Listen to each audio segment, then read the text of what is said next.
Kajian ilmiah.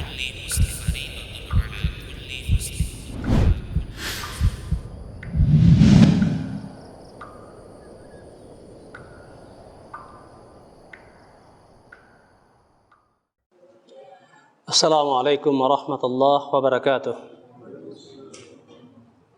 Innal hamdalillah nahmaduhu wa nasta'inuhu wa nastaghfiruh wa na'udzu billahi min shururi anfusina wa min sayyiati a'malina. May yahdihillahu fala mudilla lahu wa may yudlilhu fala hadiya lahu. Asyhadu an la ilaha illallah wahdahu la syarika lahu wa ashhadu anna Muhammadan abduhu wa rasuluh alladzi la nabiyya ba'dah. Allahumma salli wa sallim ala nabiyyina Muhammadin wa ala alihi wa ashabihi wat tabi'in wat tabi'it tabi'in wa man tabi'ahum bi ihsanin ila yaumiddin. Amma ba'du. Faqala Allah jalla wa ala fi kitabihil karim, ya ayyuhalladzina amanu taqullaha haqqa tuqatih ولا تموتن إلا وأنتم مسلمون. يا أيها الناس اتقوا ربكم الذي خلقكم من نفس واحدة وخلق منها زوجها وبث منهما رجالا كثيرا ونساء واتقوا الله الذي تساءلون به والأرحام إن الله كان عليكم رقيبا. يا أيها الذين آمنوا اتقوا الله وقولوا قولا سديدا يصلح لكم أعمالكم ويغفر لكم ذنوبكم ومن يطع الله ورسوله فقد فاز فوزا عظيما. وقال النبي صلى الله عليه وسلم فإن أصدق الحديث كتاب الله وخير الهدي هدي محمد صلى الله عليه وسلم وشر الأمور محدثاتها وكل محدثة بدعة وكل بدعة ضلالة وكل ضلالة في النار. Kaum muslimin dan kaum muslimat, para hamba-hamba Allah yang dimuliakan Allah Subhanahu wa taala, kembali kita berupaya untuk memuji Allah Subhanahu wa taala dalam upaya untuk mensyukuri nikmat-nikmat yang Allah berikan kepada kita. Demikian juga salawat dan salam atas Rasulullah sallallahu alaihi wasallam beserta ahli bait beliau, para sahabat, para tabi'in dan orang-orang yang berusaha untuk mengikuti Rasulullah, mencontoh Rasulullah dengan sebaik-baiknya di dalam beragama, itu di dalam menyempurnakan peribadatan kepada Allah Subhanahu wa taala, baik di dalam menunaikan hak-hak Allah Subhanahu wa taala ataupun di dalam menunaikan hak-hak dari hamba-hamba Allah Subhanahu wa taala.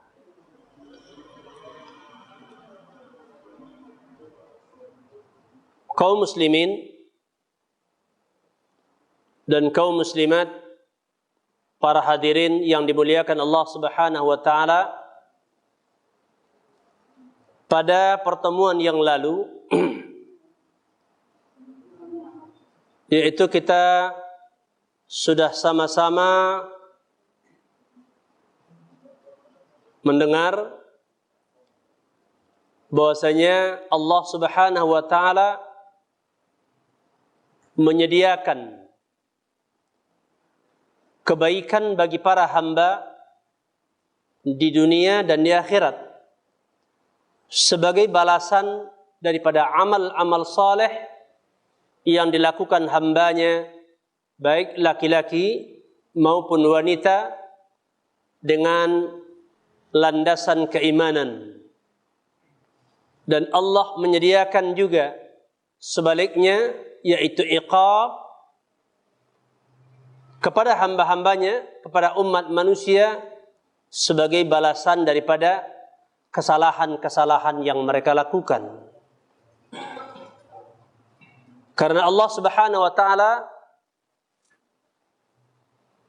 memberikan balasan kebaikan kepada hamba-hambanya dengan anugerah Allah kasih sayang Allah kepada para hambanya dan memberikan balasan, yaitu menimpakan iqab kepada hamba-hambanya, yaitu sebagai hikmah daripada keadilan Allah Subhanahu wa taala. Maka oleh sebab itu kita meyakini segala kebaikan yang kita peroleh adalah pemberian Allah, dan segala yaitu mudarat yang ditimpakan kepada kita atau yang kita dapati itu adalah merupakan keadilan Allah Subhanahu wa taala terhadap kita sekalian. Pada hari ini insyaallah kita akan bicarakan yaitu upaya untuk bersikap adil. Upaya untuk bersikap adil untuk mendapatkan kebaikan yang dijanjikan oleh Allah Subhanahu wa taala dan untuk menghindarkan perkara-perkara yaitu keburukan-keburukan yang akan menimpa kita. Untuk hal ini Allah Subhanahu wa taala berfirman di surah An-Nahl ayat 90. Innallaha ya'muru bil adli wal ihsan wa ita'i dzil qurba wa yanha 'anil fahsya'i wal munkar wal baghi ya'idzukum la'allakum tadhakkarun. Sesungguhnya Allah Subhanahu wa taala memerintahkan kepada para hambanya untuk berlaku adil, untuk berbuat adil dan berlaku ihsan dan memberi kepada karib kerabat. Dan Allah melarang dari perkara-perkara yang keji dan perkara-perkara yang mungkar dan permusuhan kepada manusia atau kepada orang lain. Semua itu Allah Subhanahu wa taala nasihatkan, atau itulah pelajaran yang diberikan Allah Subhanahu wa taala kepada kamu sekalian agar kamu sekalian dapat memikirkannya. Berbicara tentang keadilan, kita mengetahui bahwa semua manusia rindu keadilan.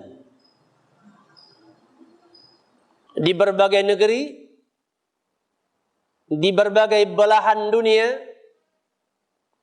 orang menyerukan dan mendengungkan keadilan. Di barat, di timur, maupun itu di dunia Islam ataupun di luar Islam, semua sepakat bahwa keadilan adalah kebutuhan semua manusia.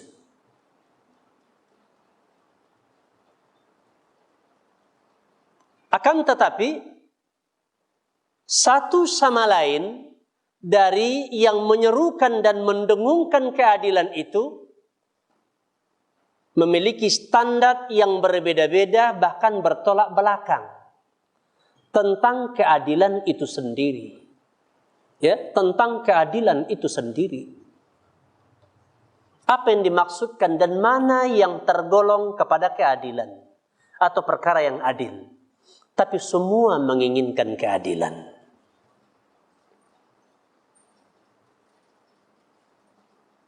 Maka dalam hal ini, ya, sebagai seorang muslim yang sudah meyakini dan mengikrarkan bahwasanya tidak ada sesembahan yang berhak diibadahi kecuali Allah, dan yang meyakini bahwa kebenaran itu adalah Islam. Inna ad-dina indallahil Islam. Sesungguhnya din yang diterima oleh Allah hanyalah Islam, yang benar di sisi Allah hanyalah Islam. Perlu mengetahui yaitu kepastian tentang keadilan tersebut. Jadi kalau Allah Subhanahu wa taala memerintahkan berlaku adil, ya, maka seluruh manusia pun mengajak dan memerintahkan kepada keadilan. Kan tidak ada negara yang menyerukan untuk berbuat zalim, tidak ada. Tapi semua menyerukan keadilan. Sekalipun terjadi pertempuran, peperangan antara suatu suku bangsa dengan suku bangsa lainnya, kedua belah pihak mengklaim mereka berada di atas keadilan dan mereka membela diri ya karena menghadapi sikap tidak adil bangsa lain ya yang sedang berperang dengan bangsanya.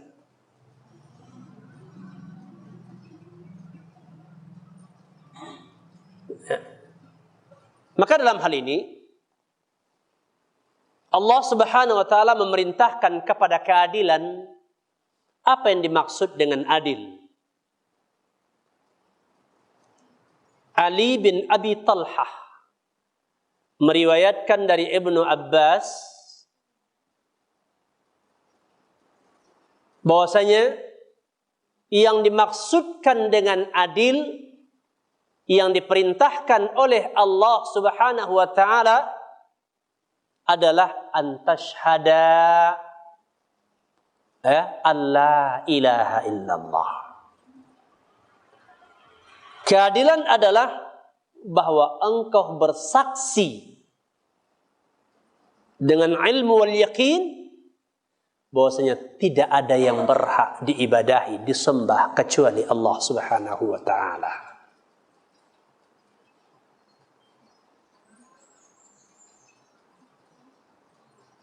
Maka oleh sebab itu, keadilan terdapat hanya dalam satu bentuk saja. Yakni menjadikan segala sesuatu daripada perbuatan aktivitas umat manusia ini dalam rangka untuk menyempurnakan ibadahnya kepada Allah Subhanahu wa taala.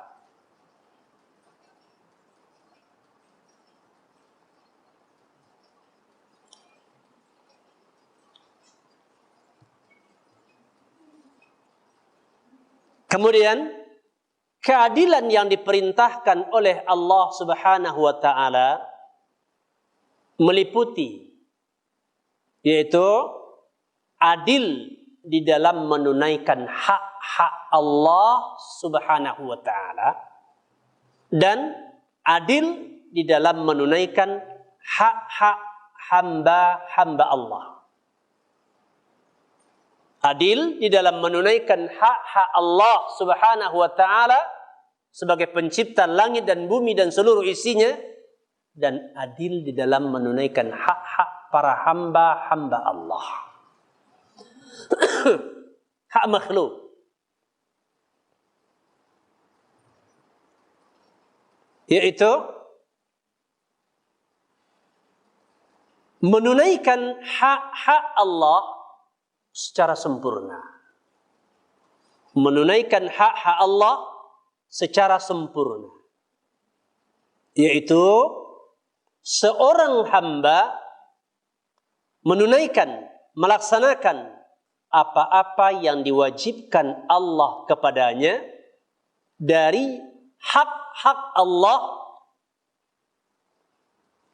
atau kewajiban-kewajiban hamba tersebut, baik itu berkaitan dengan amalan-amalan badaniyah, ya, amalan-amalan pekerjaan-pekerjaan badaniyah, ataupun amalan-amalan maliyah yang berkaitan dengan harta, atau amalan-amalan yang menggabungkan kedua hal tersebut, antara amal badaniyah dan amalan yang berkaitan dengan mengeluarkan harta atau menunaikan harta.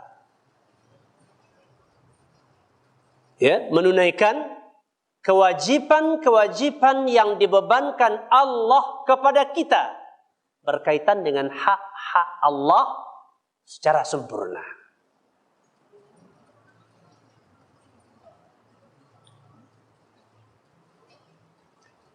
Dan demikian juga dia menunaikan yaitu kewajiban terhadap hamba-hamba Allah. Kewajiban dia terhadap hamba-hamba Allah yang berkaitan dengan amal badaniyah dan amal maliyah, amal harta. Ya. Hak Allah dan hak para hamba-hamba Allah. Dan dia bermuamalah dengan makhluk. Dia bermuamalah dengan makhluk dengan sikap adil yang sempurna.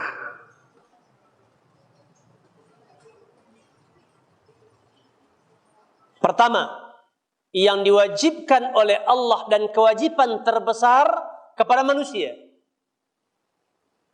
adalah mentauhidkan Allah Subhanahu wa ta'ala. Ini kewajiban terbesar seorang hamba, seorang manusia, mentauhidkan Allah, beribadah kepada Allah semata-mata dan tidak beribadah kepada segala sesuatu selain Allah. Maka oleh sebab itu, orang yang tidak bertauhid, ya, sampai kapanpun tidak akan pernah bisa berlaku adil dengan keadilan yang sebenarnya. Oh, mungkin orang berkata, kita mengatakan itu kan menurut Islam, ya, itu kan karena kita orang-orang Islam. Oh, ini tidak bisa diterima oleh semua orang karena agama berbeda-beda. Orang selain Islam mempunyai standar tersendiri tentang keadilan, ya. Maka oleh sebab itu jawabannya adalah yaitu sejauh mana atau seberapa kadar keislaman seseorang. Kalau seseorang dia itu muslim yang mengucapkan kalimat la ilaha illallah Muhammad Rasulullah dengan ilmu dan keyakinan, maka tidak ada pilihan bagi dia. Keadilan hanya ada dalam Islam. Hanya ada di dalam agama Islam. Hanya ada di dalam syariat Islam. Di luar Islam tidak ada keadilan. Pasti.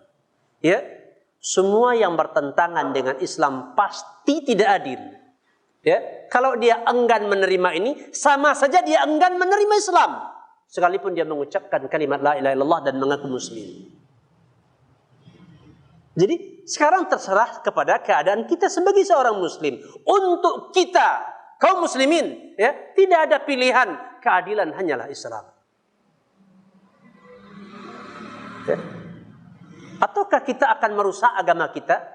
Kita akan menghancurkan tauhid kita, akan mencampurkan agama Islam dengan kesyirikan, dengan kekufuran dan lain-lainnya. Kalau kita yakin bahwasanya jalan selamat menuju, ya, ke keridhaan Allah dunia dan akhirat adalah dengan Islam, maka pilihan kita hanya satu, keadilan, cuma Islam, tidak ada di luarnya. Oleh sebab itu, ya, kita berpegang teguh dengan keadilan, berpegang dengan Islam, dan kemudian mengajak manusia kepada keadilan, artinya mengajak manusia kepada Islam. Maka sampaikan ini, laksanakan ini dimanapun kita berada, dan sampaikan ini di depan siapapun kita berada. Bahwasanya yang benar itu cuma Islam. Adil hanya ada dalam Islam. Maka semua bentuk penyembahan dan semua sikap kepada hamba-hamba Allah, sikap kita kepada orang tua, sikap kita kepada para istri, sikap kita kepada anak-anak, sikap kepada jiran dan tetangga, sikap kita kepada penguasa, sikap penguasa kepada rakyatnya yang tidak sesuai dengan Islam, maka itu akan akan mengakibatkan hukum Allah atau iqab Allah, azab Allah kepada pelakunya, ya, apapun alasan kita. Kenapa? Karena kullu mri'in bima kasabat rahinah. Setiap hamba itu tergadai dengan seluruh apa yang dia kerjakan. Faman ya'mal mithqala dzarratin khaira yarahu wa man ya'mal mithqala dzarratin syarra yarahu. Semua pasti dibalas oleh Allah Subhanahu wa ta'ala.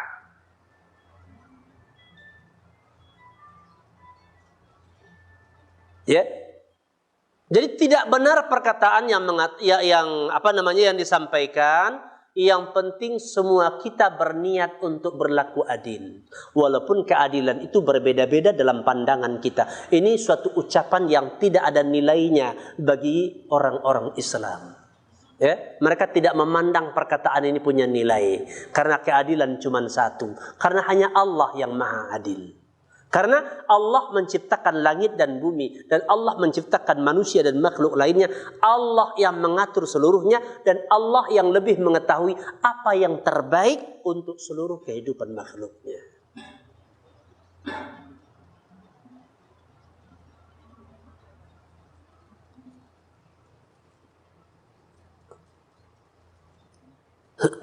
Kemudian kullu walin, maka hendaklah fayu'addi kullu walin ma'alaihi tahta wilayatihi. Hendaknya seluruh wali, orang yang memiliki kewalian, kekuasaan, ya, dia itu menunaikan, ya, dia menunaikan, menegakkan keadilan, ya, terhadap wilayah kekuasaan yang dimiliki. Apakah al-imamatul kubra, pemimpin negara, pemimpin negeri, pemimpin besar, ya, atau para qadi, para hakim, ya, atau wakil-wakil dari penguasa.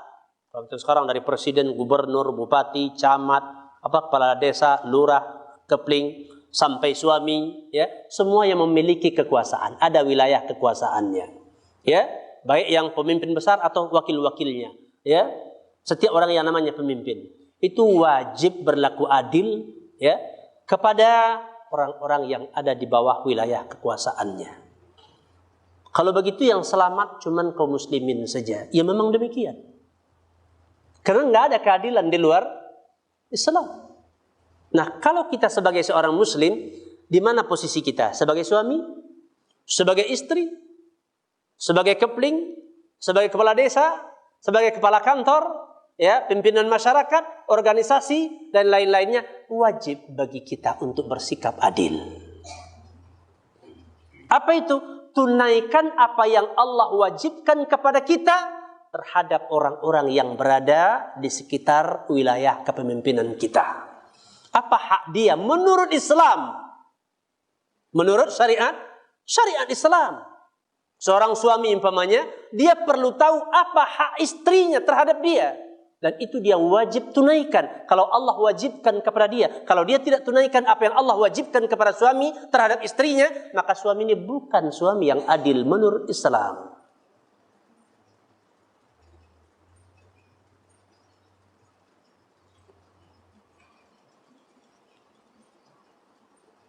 Dan keadilan adalah termasuk perkara yang diwajibkan oleh Allah kepada hambanya di dalam kitabnya.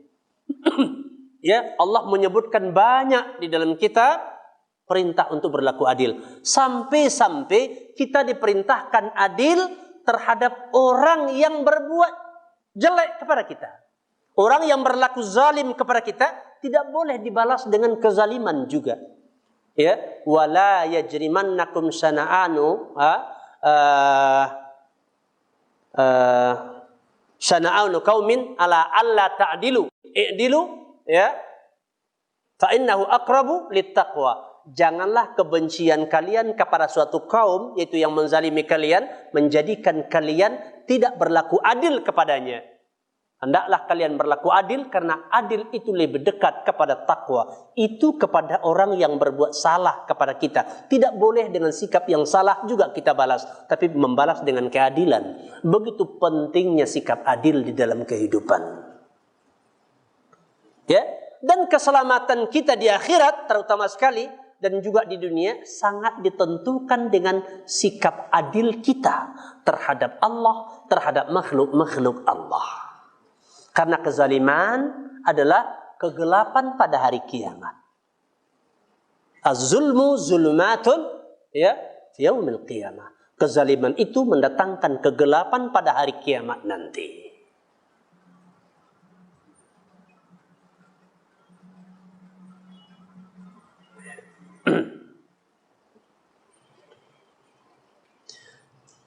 Dan juga perintah keadilan berdasarkan lisan Rasulullah sallallahu alaihi wasallam. Rasulullah memerintahkan keadilan. Dan diperintahkan untuk, yaitu melalui menjalankan, mengamalkan, yaitu keadilan tersebut. wa minal adli fil muamalat, dan termasuk keadilan di dalam bermuamalah dengan hamba-hamba Allah. Bagaimana bentuknya? An tu'amilahum fi uquqil bai'i wasyira' wa sairil muawadat bi ifa'i jami'i ma 'alaika fala tabkhas lahum haqqan wa la taghishhum wa la takhda'hum wa tazlimhum. Termasuk di antara keadilan adalah keadilan di dalam bermuamalah, bergaul dengan makhluk, dengan hamba-hamba Allah ini. Yaitu kita bergaul dengan makhluk dalam bentuk kadang-kadang jual beli, transaksi jual beli. Atau dalam berbagai bentuk perkara-perkara, yaitu yang berkaitan dengan transaksi atau hubungan pergaulan kita antara sesama makhluk. Yaitu dengan cara menunaikan semua yang menjadi kewajiban kamu terhadap orang yang kamu berinteraksi dengannya. Harus adil, ya, di dalam menunaikan hak-hak orang ketika kita berinteraksi dengan orang, siapapun orangnya, begitu. Ya, ma'alaika, apa-apa yang menjadikan kewajibanmu, dan jangan kamu merugikan hak orang lain, jangan rugikan hak orang lain, dan jangan menipu mereka, ya, dan jangan menganiaya atau menzalimi mereka. Oleh sebab itu, seorang muslim wajib tahu apa hak orang-orang dari dirinya, apa kewajiban dia terhadap orang lain. Seorang perlu tahu apa kewajiban dia terhadap orang tuanya, terhadap ayah dan ibunya. Bagaimana seorang anak bisa bersikap adil kalau dia tidak tahu hak bapaknya, hak ibunya terhadapnya? Seorang suami wajib berlaku adil terhadap istrinya, maka seorang suami wajib tahu apa-apa saja kewajiban dia terhadap istrinya. Seorang ayah wajib adil kepada anaknya, maka seorang ayah wajib mengetahui apa hak-hak anak terhadap orang tuanya, terhadap ayahnya. Dan seseorang harus wajib berlaku adil kepada jirannya, maka setiap orang harus tahu kewajiban dia terhadap jirannya. Seorang rakyat wajib adil kepada penguasa, kepada pemimpinnya. Pemimpinnya adalah ulama dan umara, ulama dan penguasa. Maka seorang rakyat itu, seorang muslim harus tahu hak ulama dan harus tahu hak umara, hak penguasa. Kalau tidak, dia nggak bisa berlaku adil. Dia bisa jadi zalim kepada ulama, dia zalim kepada penguasanya, dia zalim kepada suami. Bagi seorang wanita, seorang suami zalim kepada istri, seorang zalim kepada orang tua zalim kepada anak. Kenapa? Karena tidak menjalankan dan tidak menunaikan, yaitu hak-hak orang yang berinteraksi dengan dia. Ya, maka oleh sebab itu wajib kita tahu. Nah, bagaimana bisa orang menjadi berlaku adil, ya, kalau dia tidak mempelajari kewajiban-kewajiban ini? Karena kadang-kadang kita dalam beragama, kita hanya banyak berpikir tentang kewajiban kita yang berkaitan dengan hak-hak Allah, itu pun dalam sebahagian kecil. Orang menunaikan sholat, ya, sudah merasa sangat peduli dengan agama, orang melaksanakan sholat, walaupun belum tentu sempurna dan belum tentu berjamaah. Kemudian puasa bulan Ramadan, ya. Kemudian pergi haji, kemudian dalam beberapa perkara, ya. Tapi yang berkaitan dengan, ya, hak-hak makhluk, itu sangat sedikit perhatian kita untuk bersikap adil kepada orang-orang yang kita berinteraksi dengan mereka. Padahal Allah memerintahkan adil di segala sisi, termasuk dalam perkara ini.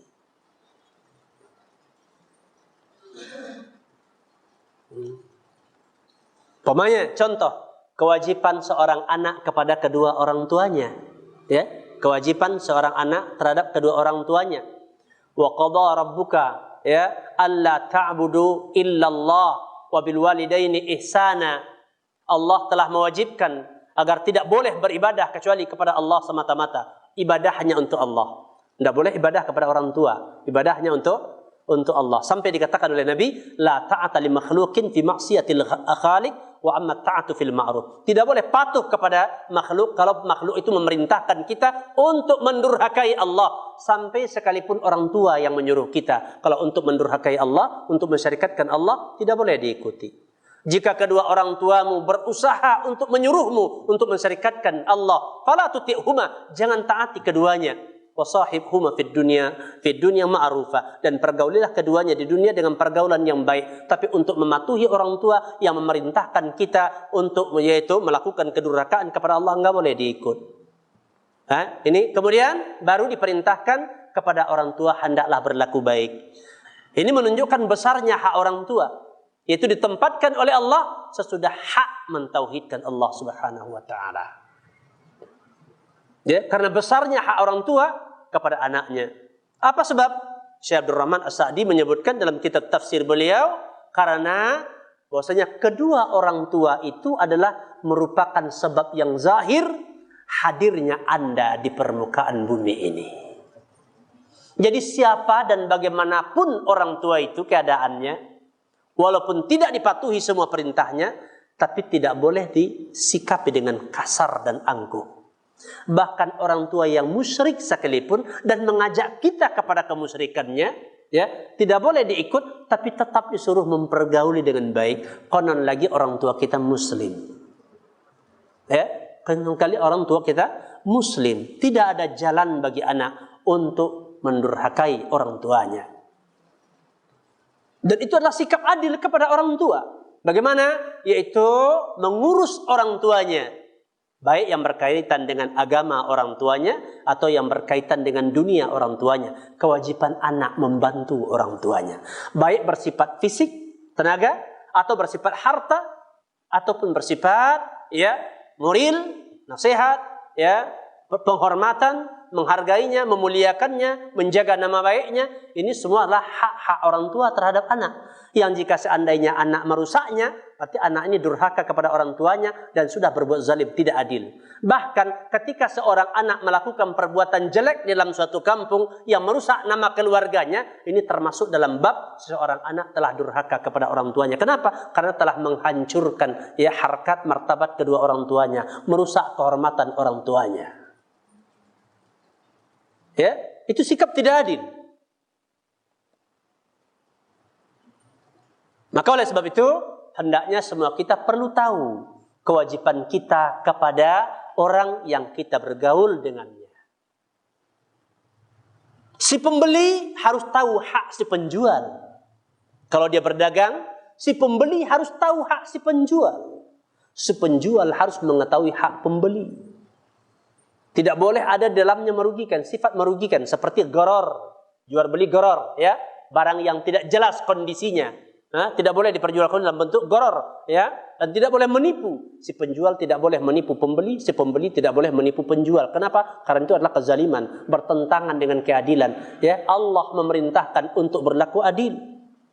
Kemudian juga yang berkaitan dengan janji-janji.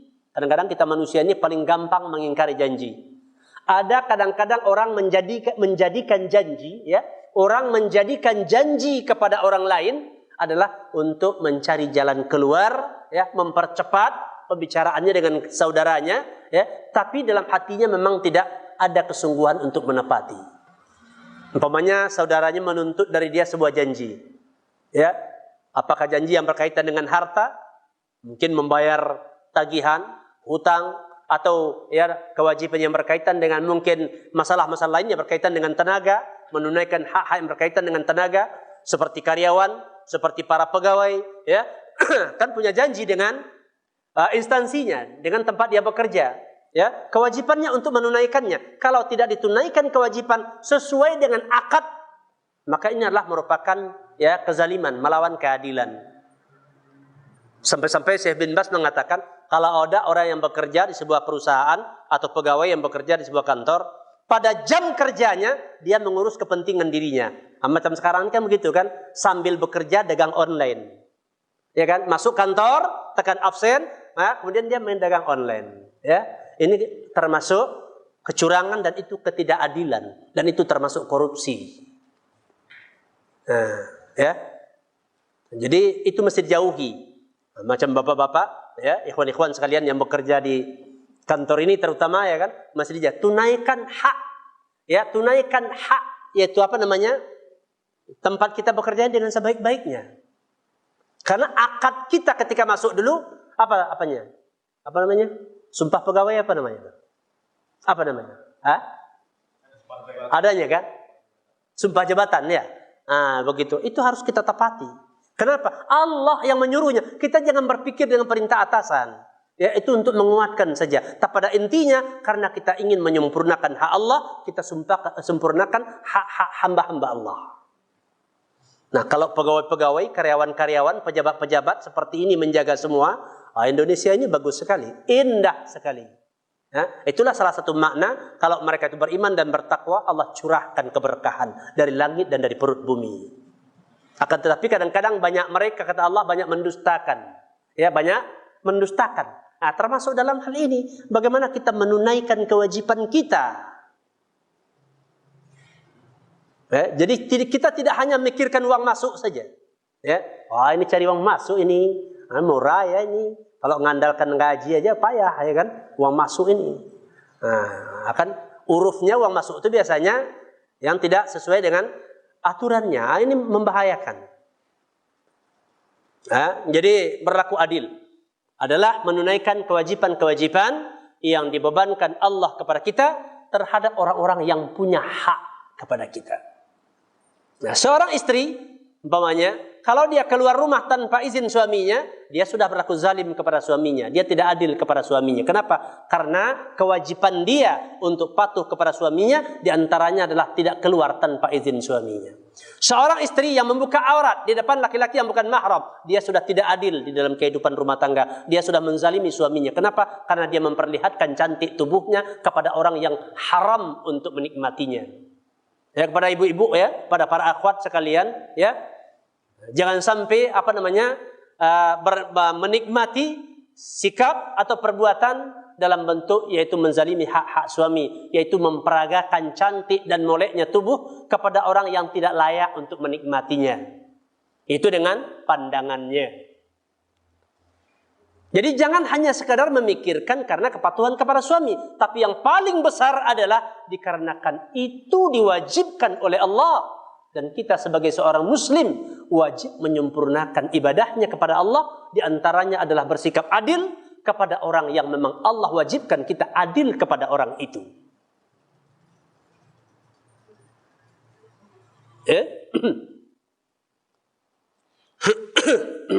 Jadi keadilan diperintahkan dalam kitab, diperintahkan dalam sunnah, ya, dan untuk agar seorang hamba melakukannya. Dan keadilan dalam muamalah, baik dalam akad jual beli ataupun pekerjaan-pekerjaan yang lainnya ataupun janji-janji, ya, semua yang menjadi kewajiban kita dan menjadi hak orang lain. Maka tidak boleh kita merugikan orang, ya, jangan merugikan orang. Suami jangan merugikan istri, istri jangan merugikan suami, ayah jangan merugikan anak, anak jangan merugikan ayah. Ya, kita jangan merugikan penguasa, umpamanya dengan demo. Ya, demo itu merusak hak penguasa, tidak boleh, haram dalam Islam. Ya, teriak-teriak di depan umum menunjukkan keburukan-keburukan dan menuding-nuding keburukan penguasa.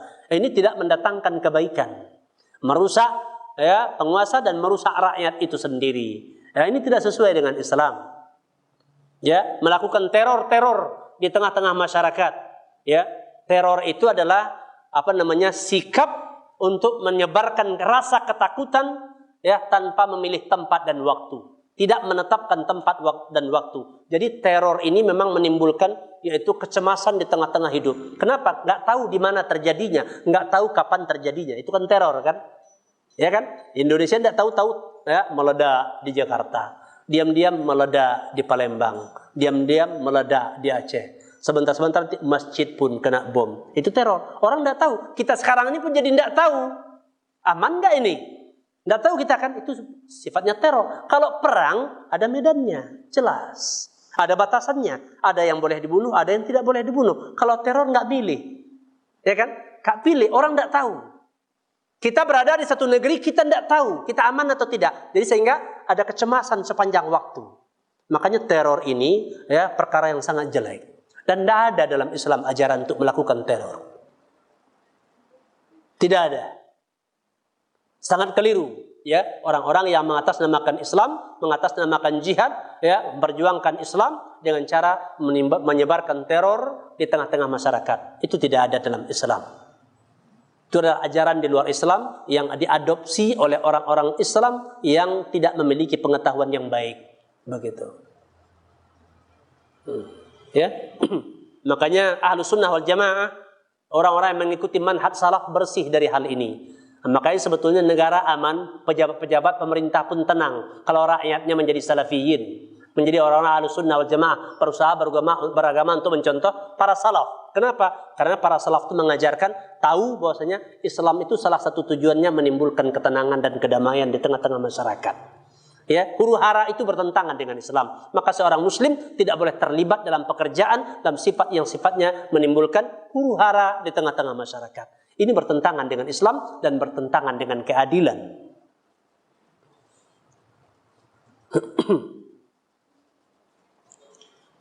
Kemudian berikutnya Allah Subhanahu wa taala memerintahkan yaitu al-ihsan. Al-ihsan adalah memberikan manfaat kepada manusia. Maka ya Syekh Abdul Rahman Asadi menyebutkan ya al-adlu wajibun wal ihsanu mustahabun. Sikap adil wajib, sedangkan al-ihsan mandub, mustahab, yaitu kesempurnaan, yaitu berbuat baik kepada manusia dalam batas-batas sampai kepada perkara yang tidak diwajibkan. Umpamanya sedekah tatawwu, hadiah, bantuan, ya, infak yang sifatnya tidak wajib, ya, ini semua ihsan. Membantu orang yang susah itu termasuk ihsan. Kenapa? Karena itu yang dianjurkan untuk menyempurnakan ibadah, untuk menyempurnakan akhlak mulia seorang hamba. Dan kemudian Allah mengkhususkan yaitu agar memberi karib kerabat. Wa ita'idil kurba. Allah Subhanahu wa taala mensyariatkan orang-orang memperhatikan kerabat. Ya, salah satu syariat dalam Islam yang harus kita perhatikan adalah Islam mempedulikan kerabat. Ya, Islam mempedulikan kerabat. Hak-hak kerabat diperhatikan. Hak adik, hak abang, hak orang tua, hak paman, bibi dan lain-lainnya, kerabat. Mereka adalah orang-orang yang mempunyai hak terhadap kita. Ada hak wajib dan ada hak yang sifatnya yaitu mustahab untuk menyempurnakan. Nah, seorang muslim diwajibkan punya kepedulian terhadap kerabatnya. Saking pedulinya seorang muslim kepada kerabat menurut Islam, Islam mensyariatkan ada yang berkaitan dengan harta warisan. Untuk siapa harta warisan? Untuk kerabat kan? Bukan untuk orang lain, untuk kerabat. Kenapa? Karena Allah sangat peduli dengan menciptakan masyarakat yang tentram dan damai. Mulai dari yang sekecil-kecilnya, sesudah memperhatikan diri kita, memperhatikan kerabat-kerabat. Ini sudah mulai agak kurang diperhatikan orang. Silaturahmi yang dimaksudkan orang sekarang sudah lari daripada definisi yang sebenarnya. Ya, silaturahmi itu sebetulnya menjaga hubungan baik dengan yaitu kerabat. Ya, orang-orang yang ada kaitan keturunan kekerabatan dengan kita itu silaturahmi. Sekarang tidak, mau Ramadan, habis raya, kumpul dengan orang-orang sekantor, orang-orang kerjaan, sama orang-orang mungkin perantauan dengan alasan untuk mempererat tali silaturahmi. Ya, ini enggak disyariatkan itu. Silaturahmi itu untuk kerabat. Bahkan sampai dikatakan barang siapa yang ingin dilapangkan rezekinya, ya, dan dipanjangkan umurnya, hendaklah dia menjaga dan hubungan yaitu silaturahmi. Menjaga hubungan silaturahmi enggak cuman ziarah-ziarah sering ke rumahnya, sering berkunjung, itu sebahagian saja, ya. Tapi kelengkapannya adalah agar seseorang memperhatikan keselamatan agama dan dunia kerabatnya. Perhatikan itu dengan harta, dengan tenaga, dengan doa, dengan ilmu, nasihat dan pengajaran. Supaya kerabatnya menjadi orang yang beruntung di dunia dan di akhirat. Tapi kadang-kadang kekerabatan jadi rusak gara-gara memperebutkan harta. Ya kan? Bahkan kadang-kadang meninggalnya seorang ayah, meninggalnya seorang ibu menjadi pemicu pertikaian orang-orang karib kerabat. Karena berkaitan dengan harta yang ditinggalkan oleh orang yang meninggal, dan kemudian orang-orang ahli waris ini tidak sepakat untuk menjalankan dan membaginya dengan syariat Islam. Kan jarang kan kaum muslimin yang rela membagi harta warisan sesuai dengan syariat. di tengah-tengah kaum muslimin. Ya, berat kita menjalankan syariat, hukum faraid, hukum warisan. Maunya macam mana? Udahlah bagi rata saja. Ya. Apa? Biar adil. Ini kan adil juga. Kita bagi rata semua biar adil. Tapi anak-anaknya saja pun, anak-anaknya berlima bagi rata. Enggak dilihat ada yang lain yang punya hak itu. Ahli waris siapa saja enggak, anaknya bagi rata. Itu pun bagi rata. Laki, perempuan bagi rata saja. Itulah supaya adil. Kalau nanti dibagi enggak sama katanya enggak adil. Laki-laki 2 kali perempuan itu tidak adil, ya. Jadi barang siapa yang meyakini laki-laki dapat 2 kali perempuan dalam masalah warisan, kalau dia lakukan itu karena malasnya dengan agama, itu namanya kufur amali. Kufur dalam bentuk amalan, tidak keluar dari Islam tapi berdosa, itu maksiat. Tapi kalau sampai dia anggap bahwa aturan Islam ini jelek, yang membagi adalah yaitu laki-laki dapat 2 kali perempuan, dia anggapnya itu adalah salah, itu tidak baik, itu tidak berguna, ini bisa mengeluarkannya dari Islam. Kenapa? Kufur i'tiqadi, keyakinan yang sudah salah. Hukum selain Islam dianggap lebih bermanfaat, lebih baik, lebih layak diterapkan daripada hukum Islam. Sekarang berapa persen di antara kaum muslimin yang cinta supaya hukum waris itu ditegakkan di tengah-tengah kaum muslimin? Meninggal seorang ayah, ada peninggalannya, ada ladang, ada hartanya. Kadang-kadang justru memicu perselisihan. Dan banyak pengaduan dan laporan dari mana-mana. Kadang-kadang gara-gara berat membagi dengan hukum waris, sudah 7 kali keturunan harta belum dibagi-bagi. Sehingga bingung membaginya. Sering datang pertanyaan begitu, tanya Ustaz, ada seseorang meninggal. Kemudian dia meninggalkan anak. Anaknya ini pun sudah meninggal. Ini cucunya pun sudah meninggal. Anaknya sekian. Sudah 4 kali. Sekarang mau dibagi Ustaz. Bagaimana cara membaginya? Awak pun bingung jawabnya. Jadi mana yang adil? Adat Jawakah lebih adil dari Islam? Adat Minang lebih adil dari Islam? Adat Batak lebih adil dari Islam?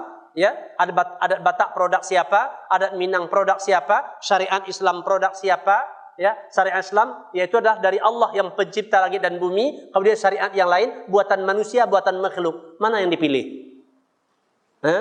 Kita lebih yakin mana yang baik, mana yang benar, mana yang menyelamatkan kehidupan manusia bermasyarakat. Tak ada selain Islam. Kita harus yakini ini dan berusaha memberitahu kepada yang lain, kerabat-kerabat kita. Islam inilah agama yang terbaik untuk kita. Inna dina indallahil Islam. Ya, perhatian kepada kerabat. Kadang-kadang seorang wanita meninggal suaminya, jadilah dia janda. Dia punya abang, dia punya paman, tapi nggak ada yang memperhatikan dia. Karena masing-masing sudah berkeluarga. Seseorang masing-masing sudah sibuk dengan keluarganya. Adik wanita yang sudah jadi janda ini, ya, akhirnya susah, ya, harus banting tulang bekerja. Sampai kadang-kadang harus melanggar syariat. Macam mana? Menghidupi anak-anak, 4 orang, 5 orang, kata dia. Siapa yang bantu? Kan ada famili, masing-masing sudah berkeluarga. Ya, kerabat. Islam mengajarkan kita perhatian dengan kerabat supaya indah masyarakat ini. Kalau kerabat kita pun tidak bisa kita perhatian, untuk apa kita teriak-teriak untuk menegakkan keadilan, memikirkan rakyat yang entah di mana-mana, manusia entah yang di mana-mana. Dengan Allah SWT tegakkan keadilan. Padahal kita sendiri nggak bisa adil sama adik, nggak adil sama anak kita, nggak adil sama istri, nggak adil sama tetangga kita, bahkan kepada ayah dan bunda kita.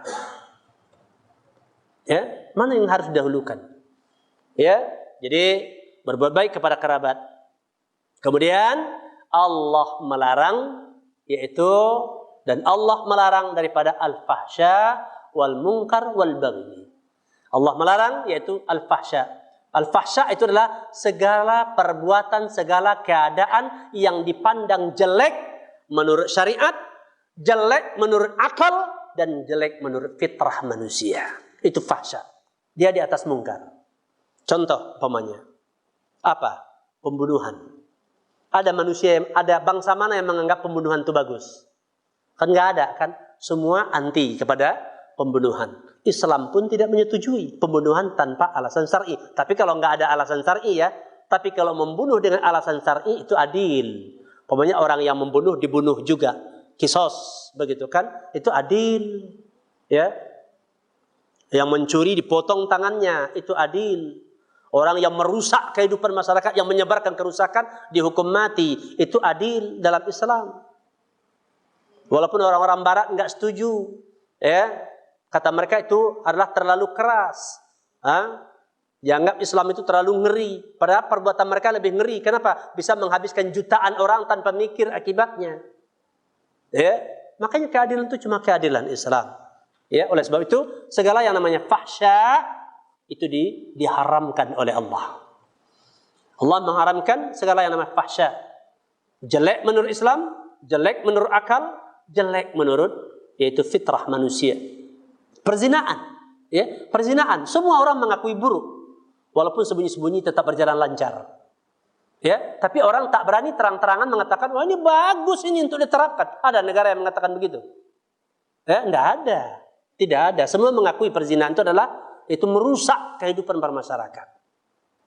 Karena perzinaan itu ya merusak perempuan tersebut. Pertama, merusak hukum Allah, merusak syariat Allah, merusak perempuan, merusak wali-wali perempuan, merusak para suami, merusak nasab dan keturunan, dan merusak harta, menghancurkan harta. Jadi akibat dari perzinahan ini sangat-sangat banyak. Makanya dikatakan wasa asabila, perzinahan itu adalah jalan kehidupan yang paling buruk. Buruk di dalam Islam, buruk dalam pandangan akal, dan buruk menurut pandangan manusia, menurut fitrah manusia. Ayam aja nggak mau sembarangan pasangannya, ya kan? Nah, begitu. Ayam kalau pasangannya diambil sama pejantan yang lain, mau dia diam lihatnya? Nggak mau kan? Nggak mau. Kalau saya tidak salah, cuman babi katanya yang tidak punya cemburu. Nah, babi nggak punya cemburu katanya. Ya, walaupun ganti-ganti apa depan dia, tidak ada masalah. Yang penting dia yang satu mungkin menggauli apa, yang satu makan aja, nggak peduli, dia itu babi. Nah, kalau yang lain-lain malah tidak. Ya, zinaan, pembunuhan dan perbuatan-perbuatan lain, pencurian, perampokan, ini semua ya diharamkan dalam Islam karena itu jelek. Karena akal manusia pun memandang jelek, fitrah manusia pun memandang jelek. Maka Allah mengharamkan. Makanya semua yang diharamkan Allah itu demi keselamatan. Kemudian al-munkar, Allah mengharamkan kemungkaran. Kemungkaran adalah segala sesuatu yang bentuk maksiat kepada Allah Subhanahu wa taala, kedurhakaan kepada Allah Subhanahu wa taala, bentuk kesyirikan, bentuk kekufuran, bentuk bid'ah, bentuk perbuatan-perbuatan meninggalkan kewajiban, melakukan yang diharamkan, itu kemungkaran. Ya, itu kemungkaran semua. Maka Allah mengharamkan. Kemudian wal baghi, itu adalah al-udwan 'alan nas, permusuhan terhadap manusia. Ya, permusuhan terhadap manusia bukan berarti sekadar enggak cakapan. Orang yang menganggap permusuhan itu kan kalau putus hubungan tidak bercakap, tidak, bukan begitu saja. Termasuk dalam permusuhan adalah sikap curang, sikap tidak adil dan sikap zalim kepada orang lain. Itu semua termasuk kategori perbuatan, yaitu adalah bughat, melampaui batas, kezaliman yang merusak keadilan dan merugikan orang lain, dan itu mengundang permusuhan. Ya, maka semua pekerjaan, semua perbuatan yang mendatangkan permusuhan itu diharamkan oleh Allah Subhanahu wa taala, dan Allah akan mengikopnya ya di akhirat dan di dunia. Bahkan Rasulullah sallallahu alaihi wasallam bersabda dalam hadis yang diriwayatkan oleh Imam Ahmad, juga diriwayatkan oleh Imam At-Tirmidzi, juga diriwayatkan oleh Imam Ibnu Majah, bahkan Imam At-Tirmidzi mengatakan hadisnya hasanun sahih, ya. Rasulullah sallallahu alaihi wasallam bersabda, "Ma min 'abdin minal 'abdi ajdaru ayyaj'alallahu uqubatahu fid dunya ma'a ma yukhaddiruhu li sahibihi fil akhirati yaitu minal baghi wa qati'atir rahmi." Kata Nabi, tidak ada suatu dosa atau tidaklah seorang hamba melakukan suatu perbuatan dosa yang lebih pantas Allah jadikan balasan untuk orang ini di dalam kehidupan dunia, balasan langsung di dunia, beserta ya bahwasanya Allah juga akan menghinakannya di akhirat,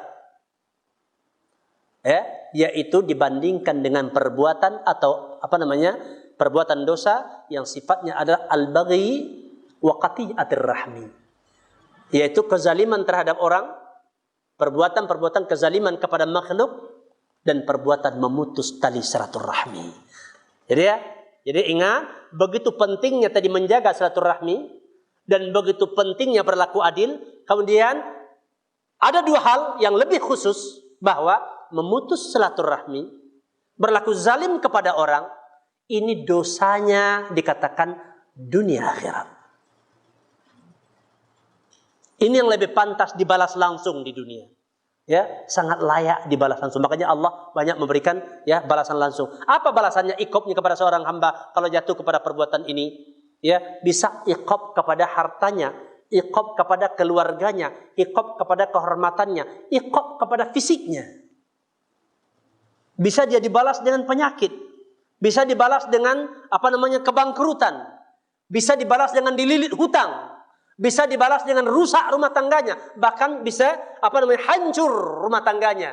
Ya, penyebabnya apa? Dosanya ketika menzalimi orang lain atau dosanya yang memutus silaturahmi. Biasanya kan orang lebih takut kepada ancaman dunia, ya kan? Sekalipun seharusnya yang lebih takut kita pada ancaman akhirat. Tapi orang kalau berhadapan dengan yang langsung, orang takut. Maka Allah mengatakan, yang lebih pantas dibalas dengan segera perbuatan dosa itu adalah, antaranya itu adalah memutus silaturahmi dan berbuat zalim kepada orang. Baik yang berkaitan dengan harta orang lain, yang berkaitan dengan kehormatan orang lain, yang berkaitan dengan fisik orang lain. Melukai orang, ya, menyakiti orang, memukul orang tanpa nas syar'i, tak memiliki dalil yang membuat layak kita menyakiti dia. Merusak kehormatan orang lain dengan ghibah, ya, menggunjingnya, dengan namimah, mengadu domba, dengan fitnah, ya, menjelekkan orang, mencela orang, menghina orang, merendahkan orang. Ini kan merusak kehormatan, ya. Dan tidak ada dalil kita untuk mengamalkan ini berdasarkan kitab dan sunnah. Tidak ada dalilnya, tapi kita lakukan karena hawa nafsu kita. Ya, kehormatan orang atau harta orang lain, ya. Umpamanya apa? Mengambil harta orang lain. Atau menahan hak orang lain. Mengambil harta orang lain, menahan hak orang lain. Ghasab, mengambil hak orang tanpa izinnya, menggunakan punya orang tanpa izinnya. Baik orang dalam artian pribadi atau mungkin ya hak, umpamanya hak yang dari sebuah perkumpulan masyarakat atau hak di kantor atau hak negara yang kita ambil tanpa izin syariat Islam. Tidak punya dalil kita untuk mengambil harta tersebut dalam Islam. Maka ini adalah bentuk kezaliman kepada orang lain. Dan bahayanya akibatnya bisa langsung di dunia. Bisa memporak-porandakan kehidupan kita. Menghancurkan ya karir kita. Ya, bisa menghancurkan karir, merusak harta, bisa merusak kehormatan, bahkan bisa menjadikan keluarganya berantakan. Ini iqab di dunia terhadap perbuatan-perbuatan yang sifatnya adalah itu memutus silaturahmi dan berbuat aniaya kepada orang. Dan pada hakikatnya semua perbuatan-perbuatan yang diharamkan Allah itu adalah akan berakibat kepada yaitu datangnya balasan Allah, baik yang cepat di dunia ataupun yang lambat di akhirat. Dan di akhirat itu lebih dahsyat, ya, lebih berat dibandingkan dengan apa-apa yang di dunia ini. Begitu. Nah, bapak-bapak dan ibu-ibu, kaum muslimin dan kaum muslimat yang dimuliakan Allah Subhanahu wa taala, maka dengan hal ini menuntut kita, ya, menuntut kita dan memanggil kita. Ya, Allah melalui kitabnya Al-Qur'an, melalui lisan nabinya, memanggil para hamba-hambanya ini karena kasih sayangnya Allah, karena ya kelembutan Allah kepada para hamba ini, diberitahu dan dipanggil kita untuk bisa memikirkan apa-apa yang diperintahkan oleh Allah untuk bisa dilaksanakan dan memikirkan apa-apa yang dilarang oleh Allah untuk bisa ditinggalkan. Semoga kita menjadi orang yang selamat, menjadi orang yang sukses dalam kehidupan dunia dan sukses dalam kehidupan akhirat. Sebagaimana kita sebutkan pada pertemuan yang lalu bahwa kebaikan dunia, kebaikan akhirat, kesuksesan dunia dan kesuksesan akhirat tidak ada jalan untuk meraihnya kecuali dengan Islam. Ya, tidak dengan lain-lainnya, tidak ada yang lainnya, enggak ada jaminan pada yang lainnya, hanya dengan Islam.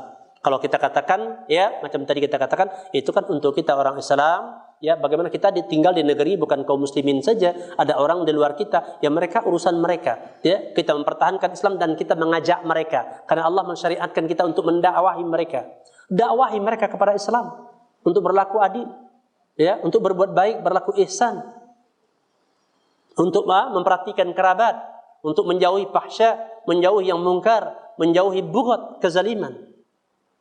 Kenapa? Itu untuk kebaikan kita semua. Hatta orang di luar Islam kita dakwahi. Makanya jangan diputuskan tali dakwah kepada siapa saja. Dakwah ini berlaku untuk siapa saja.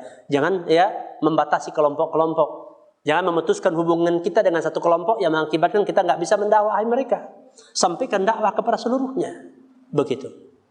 Dakwah itu untuk semua, dari siapa saja, sesuai dengan ilmu yang Allah berikan kepada kita. Ajak orang untuk kembali kepada Islam, mengamalkan Islam, mempelajari Islam. Jadi bukan hanya kewajiban para ustadz-ustadz dan para ulama saja, semua kita mengajak sesuai dengan kadar kita. Sesuai dengan kadar kita, mengajak untuk mengamalkan Islam. Perkara yang sudah jelas kita ajak orang mengamalkannya. Saudara kita, famili kita, karib kerabat kita, anak-anak kita, istri kita, suami kita, jiran, tetangga, orang tua, kita ajak kembali kepada Islam. Jadi kita punya kepedulian kepada Islam. Ya, sebagai penutup, sebagaimana firman Allah, wal 'asri innal insana lafi khusrin illa alladziina amanu wa 'amilus shalihati wa tawassaw bil haqqi wa tawassaw bis sabri. Demi masa bahwa manusia itu selalu berada dalam kerugian kecuali orang-orang yang beriman. Jadi yang tidak rugi cuma orang beriman saja. Begitu. Jadi ngapain jadi pertimbangan kita orang-orang di luar Islam? Itulah orang yang harus kita kasihani dan diajak kepada Islam supaya mereka juga selamat, begitu. Karena yang beruntung cuma orang beriman. Apakah kita ragu bahwa yang selamat cuma orang beriman? Apa adakah perasaan kita, keyakinan kita di luar orang beriman ini bisa juga selamat? Ya. Kalau tidak, berarti agama kita bermasalah. Kalau kita meyakini ada juga yang selamat di luar kita, berarti agama kita aman, iman kita bermasalah. Ya.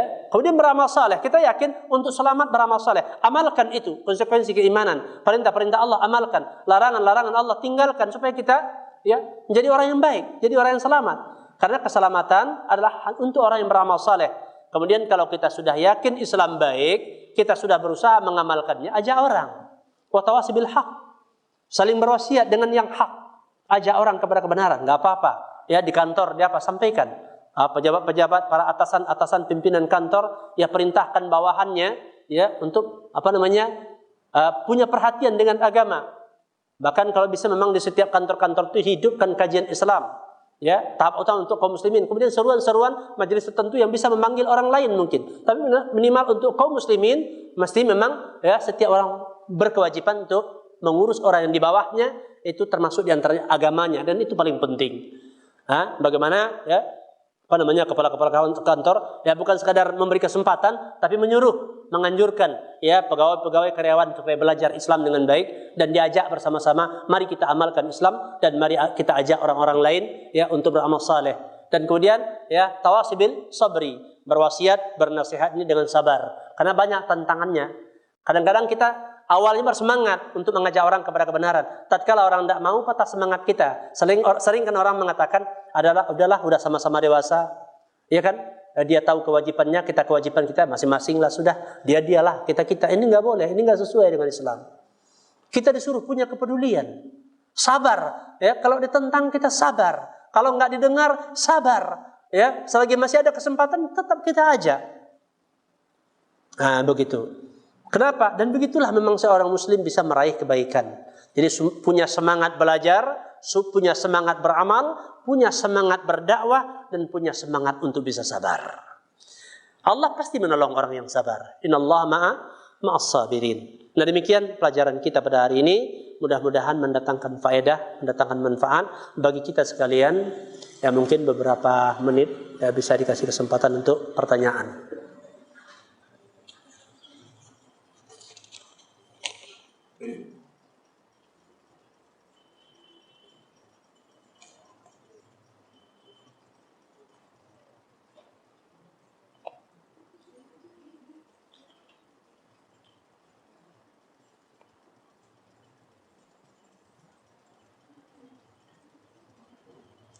Iya. Assalamualaikum warahmatullahi wabarakatuh. Ada pertanyaan pertama, siapa yang dimaksud dengan orang-orang fasik? Orang-orang fasik ini adalah orang-orang yang durhaka. Berbuat maksiat. Maksiat, dosa di sini bisa jadi sampai kepada tingkat keluar dari Islam, bisa jadi tidak sampai kepada keluar daripada Islam. Seperti dikatakan al-fisqu fisqani. Fasik itu ada dua. Fasik yang bisa mengeluarkan orang dari Islam, dan fasik yang tidak sampai mengeluarkan orang daripada Islam, daripada Islam. Itu orang-orang yang melakukan perbuatan kedurhakaan, ada yang sampai kepada tingkat kufur, ada yang tidak. Kemudian apakah diperbolehkan memakai softtek bagi para wanita ketika berpuasa? Boleh, tidak apa-apa. Tidak apa-apa. Kemudian itu memasukkan sesuatu ke dalam tubuh. Yang dimaksud dengan memasukkan sesuatu ke dalam tubuh yang membatalkan puasa itu adalah makan dan minum. Makan dan minum. Ya sebentar dulu ya, makan dan minum. Kemudian atau sifatnya adalah mengenyangkan. Nah, ya. Kemudian sifatnya kalau jarum, orang berobat, jarum obat ya, itu tidak membatalkan puasa. Itu bukan termasuk makan dan minum. Jarum ya, itu tidak makan dan minum. Kalau infus itu termasuk makan dan minum, itu membatalkan puasa. Jadi bisa dilihat dalam sifat saum Nabi yang ditulis oleh Syekh Ali Hasan Al-Halabi dan juga oleh Syekh Salim Al-Hilali, menyebutkan bahwasanya kalau infus itu termasuk makan dan minum, itu membatalkan puasa. Tapi kalau jarum tidak. Kemudian bekam itu tidak membatalkan puasa, ya, bekam tidak membatalkan puasa. Kemudian gosok gigi pakai odol itu tidak ya membatalkan puasa. Congkel gigi atau congkel membersihkan telinga tidak termasuk membatalkan puasa, tidak. Bahkan seorang ibu-ibu masak sore mencicipi dengan lidahnya rasa makanan selama tidak ditelan, tidak masuk ke tenggorokannya, tidak membatalkan puasa. Itu boleh. Ya. Kemudian mandi karena panasnya mendingin-dinginkan badan, menyiram-nyiram kepala, ya, supaya agak ringan rasa puasanya, tidak membatalkan puasa. Ya, tidak apa-apa. Ya, jadi tidak termasuk membatalkan puasa, ya, memasukkan sesuatu ke dalam tubuh dalam artian seperti itu. Tidak, kecuali dalam bentuk makan dan minum.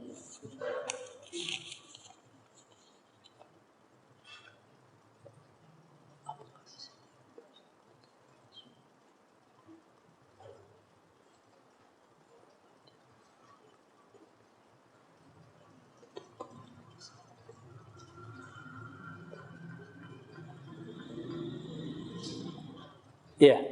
Assalamualaikum warahmatullahi wabarakatuh. Apakah seseorang berdosa ketika melihat suatu kemungkaran yang terjadi di sekitarnya, namun ia diam saja karena tidak punya kuasa untuk menjelaskan yang sebenarnya?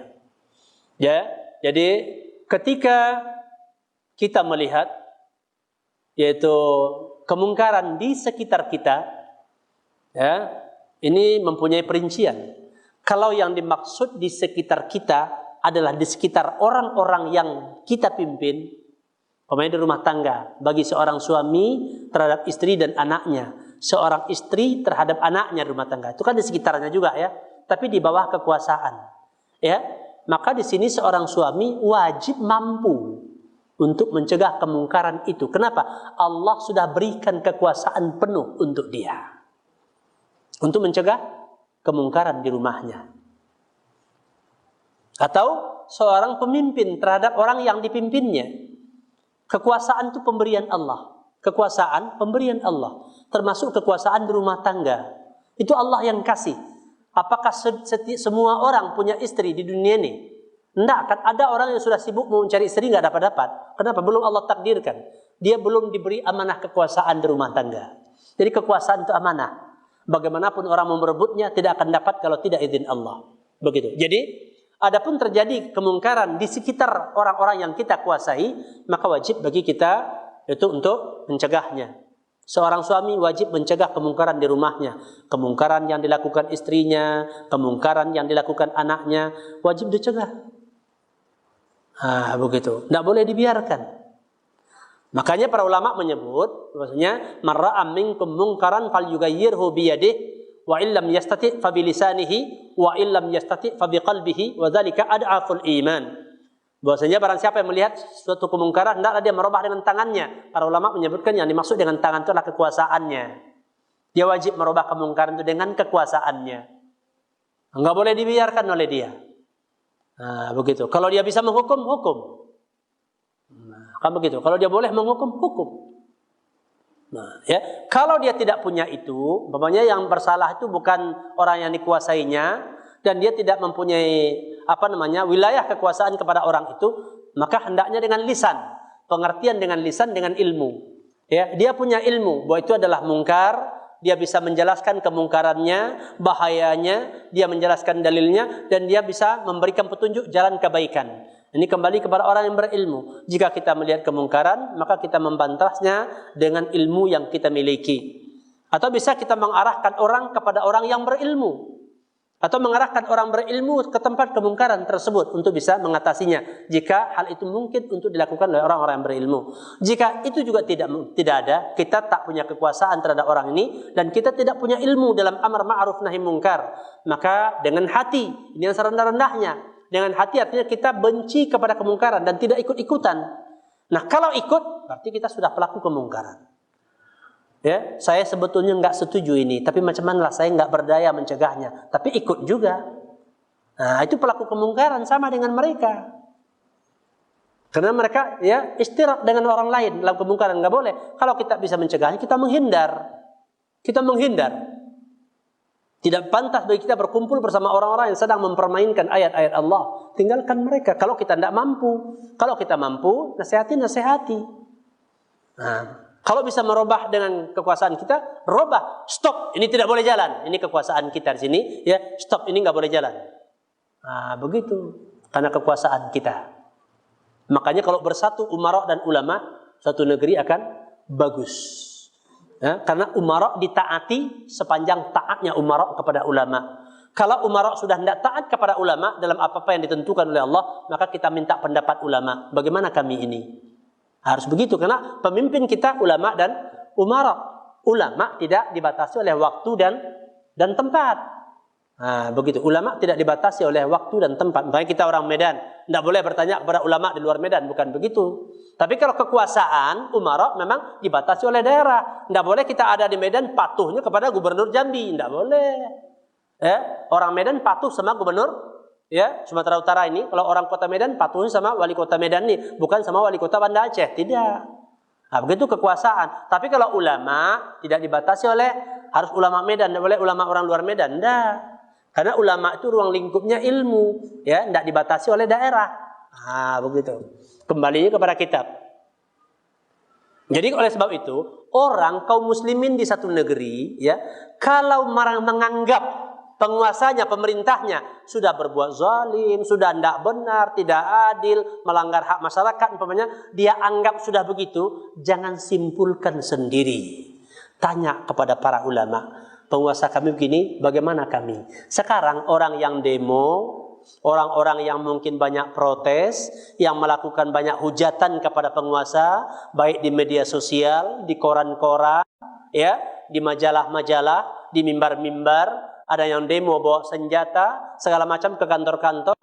Dia sudah nanya ulama mana yang memfatwakan boleh melakukan itu. Kalau enggak, berarti dia sudah memusuhi para ulama. Apa kata Nabi? Innamal ulama warasatul anbiya. Ulama pewaris Nabi. Kalau Nabi enggak ada lagi, kalian berhubungan dengan ulama. Kenapa enggak tanya sama ulama? Bagaimana sikap kita kepada penguasa? Kenapa orang-orang awam pandai-pandaian membuat sikap sendiri, membenci penguasanya, menghujat, ya, menuding, menjatuhkan, memprovokasi orang untuk menimbulkan permusuhan kepada penguasa? Ulama mana yang memfatwakan kaum muslimin melakukan perbuatan ini? Ini kezaliman besar rakyat terhadap bangsanya. Jadi kalau penguasa dikatakan zalim, rakyatnya jauh lebih zalim. Nah, begitu. Udah nggak punya kekuasaan, berbuat melebihi batas penguasa. Nah, ini nggak boleh. Ya, jadi apa namanya? Kalau umpamanya di luar kekuasaan kita, kita tidak berdosa. Kalau kita tidak bisa mencegah kemungkaran itu. Bagaimana cara yang baik menegur seseorang yang melanggar syariat Islam? Ya, cara menegur yang baik adalah dengan menjelaskan syariat Islam kepadanya. Mulai dari pentingnya keimanan, pentingnya tauhid, pentingnya Islam untuk keselamatan kita, dan menerangkan bahwa apa yang dia lakukan itu bertentangan dengan syariat Islam. Itu merusak kita, merusak masyarakat. Itulah cara yang terbaik.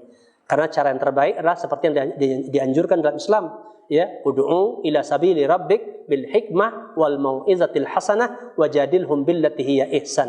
Ajak orang ke jalan Allah yaitu dengan hikmah. Dengan hikmah itu dengan Quran dan sunnah. Kemudian dengan pengajaran-pengajaran yang baik, nasihat-nasihat yang baik, menjelaskan manfaat kebaikan, bahaya keburukan. Dan kemudian kalau dia punya alasan, maka bantah dia dengan bantahan yang baik untuk menyadarkan dia. Itulah cara menasihati orang yang baik. Ya. Mungkin sampai di sini. Ya, kita cukupkan. Mudah-mudahan bermanfaat bagi kita dan menjadikan semangat kita lebih kuat untuk belajar Islam dan untuk mengamalkan Islam, ya, supaya kuantitas belajarnya dan kualitas belajarnya bisa lebih ditingkatkan, ya, dari sini ke atas sehabis Ramadan, karena Ramadan adalah bulan latihan. Dengan berpuasa kita bisa lebih meningkatkan ketakwaan. Ke depan kita lebih cinta kepada ilmu, cinta kepada amal, cinta kepada dakwah, berusaha untuk bersabar. Demikian, subhanakallahumma wa bihamdika asyhadu an la ilaha illa anta astaghfiruka wa atubu ilaik. Wa sallallahu sallam ala nabiyyina Muhammadin wa ala alihi wa sahbihi ajmain. Walhamdulillahirabbil alamin.